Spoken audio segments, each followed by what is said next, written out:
Hello everyone and welcome to Gearhawk Farms. It is a rainy spring day today, so we are going to be doing some cattle care today. We're going to do some vaccinations here before spring grazing starts while the cattle are all still down here in the yard. So Dad's going to explain what type of vaccinations we're using and the pros of those vaccinations and the type of cattle we need to vaccinate.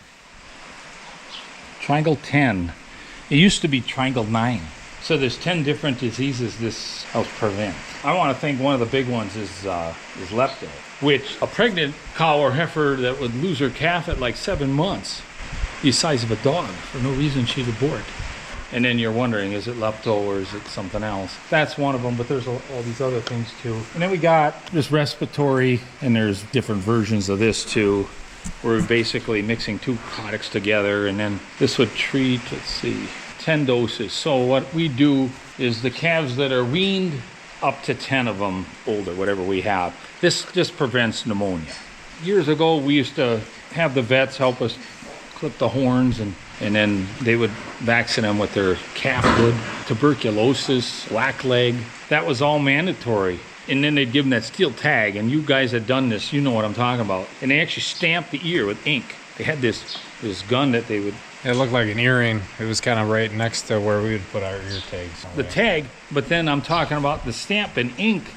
It would be like a tattoo inside your ear. So if they lose the tag, because years ago, in order for them to cross state line, so when we'd sell spring and heifers, if they didn't have that vaccinate tag, they were limited on how far they could go with them. So these jockeys that used to buy my cattle all the time, that was always a plus if they had that. They kind of put that by the wayside. They haven't seen those diseases in so long. And I'm concerned about that because I think these things are lurking. They're just not showing their face. They don't show up because we vaccinated for so long. And then there's less cattle farmers. There's more space between all of us. Yeah. But I think if you're a guy that buys and sells cattle all the time, you know, you're in that type of business, I mean, you could invite something in that you wouldn't even know it. It might be there for years before it shows its face. And then when it does, I mean, you don't want to see an epidemic because it's too late to, you know, you kind of got to let it take its course. And then your vaccines, they got to be given. Yeah, it's a lot like the crop world where I think stuff can go dormant for a while and then those seeds or pests eventually pop back up. So anyway, so then I would ask them, well, which one's more important? They said, well, the one for pneumonia. He said, if I was going to give them anything and skip anything else, give them the pneumonia one. The other one, they weren't even recommending anymore. And it was very expensive to have done. And only a veterinarian could do that one with that steel tag and that stamp. But the pneumonia stuff we're able to do ourselves, and it's really inexpensive too. And then this Triangle 10 is actually getting very expensive now. I want to think, if I'm looking at this price on here, it's almost $200, and this would treat 50.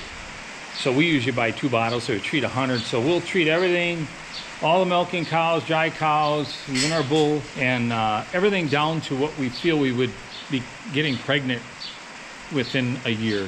After that, it's maybe not so risky on some of these other things. I mean, there's some more details to that. 20 years ago, we used to do it twice a year. And I know one guy that did it, I want to think 3 or 4 times a year.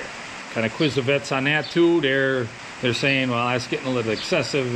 There's maybe some other things that are going on if you feel you need to do it that often. But then we couldn't find it for a while. I remember several years ago, we couldn't even get it. So we got late on our vaccinating by the time we got some. And then it was available for a while again. And now this year, I noticed again, we go to where we normally get it. They didn't have it. And then when we finally find it, the price on it is just through the roof. And I believe that the industry is taking advantage of that, you know, because the cattle are high priced now. Cattle prices are very strong, stronger than ever. You know, everything else as far as milk and all that stuff, it's in the gutter, but the cattle for sorts of various reasons. And then these companies like to take advantage of that. Yep. They know you need it, so they're going to charge more. And that's just it. We don't want to skip it. So we're grazing. You got wildlife up there, you know, drinking out of the same water. You're never going to prevent stuff like that. And then if you do have an issue with your animals, you're always wondering why. Yeah, if you did enough to prevent it, or if it was just something that was going to happen anyway. And so we just do what we can do. And yes, life is just going to throw you stuff anyway. You're never going to prevent everything, but then you can at least sleep better saying, well, we did what we were supposed to do. I mean, a couple weeks ago, I had a cow abort a calf about 10 days early for no reason. Just come one morning, she's calving, and the calf was dead in the dry pen there, and she was just barely starting to bag up. Now, she bagged up, and she's milking good, and everything's fine that way, but you ask yourself why.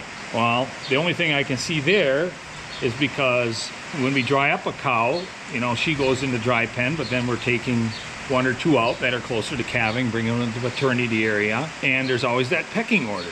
And anybody that's in the cattle business, especially this dairying, you're going to have that. So you don't know if they were picking on each other or just a fluke of nature. You know, my wife would say, very active calf, you know, the umbilical cord got ripped off, and it can happen in any species. Anyway, so that I always just call a fluke of nature, I guess. There's no way we're going to get around some of this stuff. So anyway, I did all the dairy cows, which was easy because they're all tied up anyway, you know, during the milking times. And then when we did the hoofing here about a week ago, had the hoofer here, so we did our dry cows. So as they went through the chute, I was ready with my my vaccinate gun here, which can hold, well, for this Triangle 10, it can hold 10 doses. 5 cc's per animal. Doesn't seem to matter the weight as far as this product's concerned. I don't believe. And those of you that aren't familiar with like cattle or livestock vaccination tools like that, it's set in a way to where it recoils, so you're getting the same dose every time, but you don't need to like reload. Not like at the doctor where they give you the whole syringe or whatever. This you gotta have multiple doses, so you can go right down the line, and it resets to where you're getting that dose every time. So you may not be able to see, but there's numbers on the end for cc's, and it goes from 1 to, I think, 5 here. So where the red dot is where you go, this trigger will push the plunger enough to push out 5 cc's of product. The bigger issue with this is, with cattle, is you need to be quick. You need to snap it to them. Because if they got any hunch that you're coming up behind them with this, they're going to jump over the moon to get away from you. Yeah, which is why we're talking to you guys now, because when we get to business, we're hoping we can get, so I got 16 in there, including the bull. Instead of, I guess the ideal world would be we had all headlocks and we could have them all tied in. But usually it goes pretty good. But then the bigger problem is when you got a group of that big, which ones got it, which ones didn't. By the time the pens get stirred up a little bit, usually I'm able to get it done, even though a few might run off on you. You're still able to catch them close enough because of this being such a quick click to it, you know. So yeah, otherwise going with a little plastic syringe, like you said, by the time you reload, you might get through 3 of them, and then the whole pen's riled up already. Where with this, I can go right down the line, and it's. I always hated that at the doctor. If they were to give you something like that, it's like, just give it already. Don't talk about it. Build up the anticipation of it doing what it's going to do. So that's how that works. So we're going to lay out some grain there. And so I got that group to do, and then whatever's left of this product, so the idea is to use it all up. It probably has some expiration here. We're just going to give it so it's gone. So the older livestock that's breeding age more than that. Well, anything, typically what we would get pregnant, and that's the thing with this stuff. But I think it depends on what kind of farmer are you. If you're into buying and selling, there's maybe other things you need to do, or you're accustomed to doing. And again, your veterinarians and stuff would give you good advice on more what you should be leaning on vaccinating for, depending on, see, like us, this herd is virtually a closed herd, which means we don't buy any cattle other than a breeding bull every other year. And he comes from a respectable herd, and we assume, which I do believe, they're up on their vaccinating. But even then, he's the only new blood coming in here.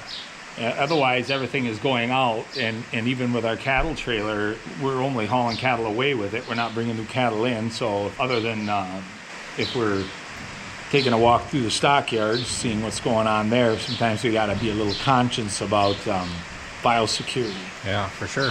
And then we have this, this is basically a large crayon, is what this paint stick, and that's to mark them. As I go, you're going to mark them. Yep. So that if they do start stirring, we're able to know what got it, what didn't. And I don't know if it would matter if we happen to get one twice, if we weren't sure.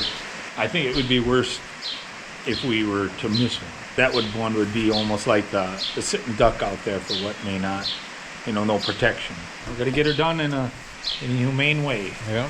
Cattle Care and Health Day. I'm sure you guys can hear it. It's raining real hard, so it's a perfect day to do this stuff, especially in the spring here. We can't be in the field, so it's a good day to get our cattle care out of the way, get them ready for the year.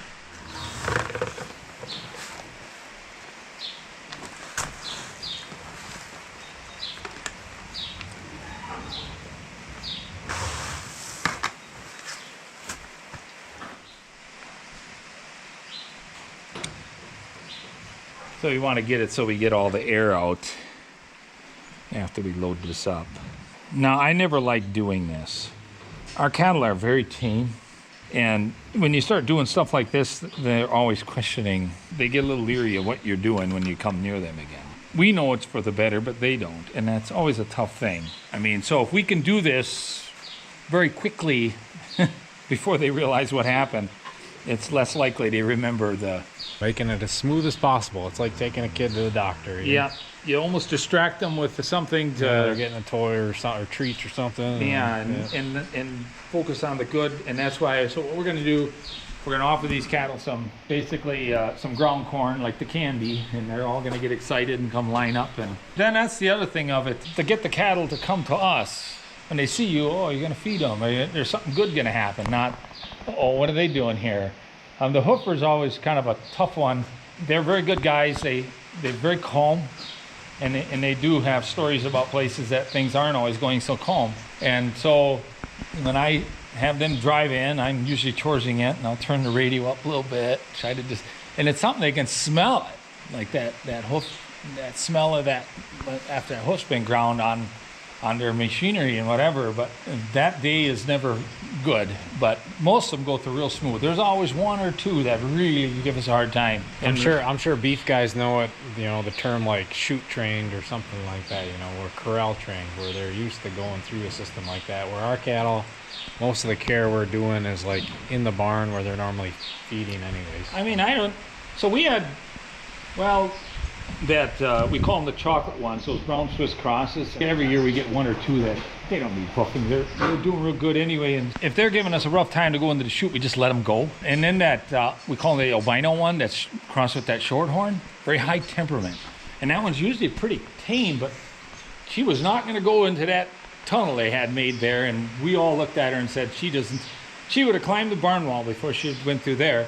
So anyway, then after they get them in the chute, I treat them with this, and so we just let her go off with the group, and I walked in there. She came right up to me and put her head on my shoulder, and I pretty much didn't even have to try. So it's amazing how they got the trust. They know. So I come back home, was kind of joking about it, how it's easier handling them with no gates than trying to force them into it. So all right, we'll get the grain over there and get this stuff started here soon.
I hope you guys were quiet too.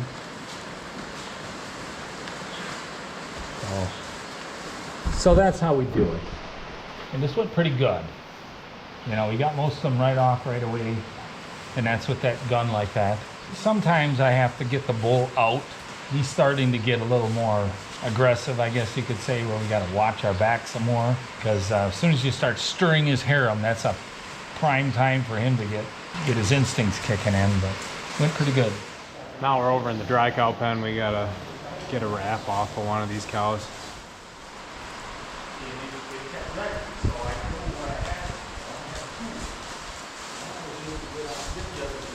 So what we just took off of that cow is something they get when the hoofer's here, and if she needs some extra treatment and they got to hold like a block on or some product on, then she gets something like this. She has a little foot rot. Very rarely on the fronts. Well, you know, I had a couple this year like that. Some years we had none. So anyway, they wrap it a little extra good, so it almost takes a knife to get it where you got to cut part of it, because this is just your same thing they'd use on your arm or something to wrap you up. Yeah, it's like an athletic, self-adhering gauze type stuff. It kind of sticks to itself a little bit like duct tape, but you're able to rip it. But when they're wrapped so thick like that, if you don't get it in the first try, she was laying down in here earlier when we bit it all. She laid down in there and walk up to her. I was working. If I didn't have my knife with me, but if I would have, I'd have got it off without even her getting up. Yeah. That is so nice when the cattle are tamed like that. Yeah, like look at our heifer pen. They're already back to normal here. Yeah, there was only a couple of them kind of had their head up against us, but that's the thing with the quick. He is just quick and back away, and you got to stir them around for a while. That's never nice. Yeah.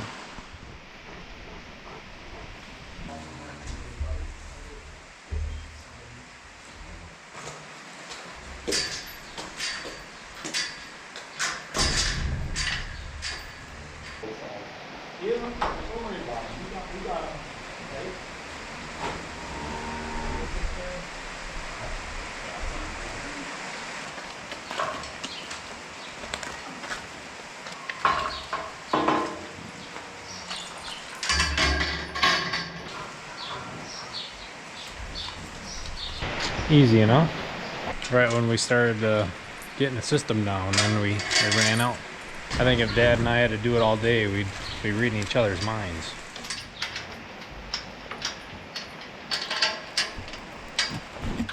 Okay, now we're moving on to our pneumonia vaccination. So ideally for any injection, they want you to put it in the neck. So it's for, so you're not like scarring the meat. I mean, it's nearly impossible without help. You really got to restrain the animal. And being that we're primarily in a dairy business, we don't get too concerned about that. But I think if you're in a more of a raising beef and stuff, if you can get it in the neck with head gates and all that, that's the best place to put it. Less meat. It's just really, that's all it's about. But as you can see, I did get a couple in the neck, pretty decent, but they put up quite a wiggle. It's almost better like we did even in the other pen there, where we just quick go right down the line, and we're sure we get it in them, and we get the results we're diving. So that's it for the vaccinations. We got all of that we wanted done. Perfect adventure for a rain day like today. Now we're gonna move on to doing some chores here. So I'm gonna wrap up the video. Thank you all for watching. Thank you for sticking to the end. Let us know, you cattle guys, what type of vaccinations you use for certain ages of cattle. I'd be interested to know about it. But that's gonna be it. We will see you all next time.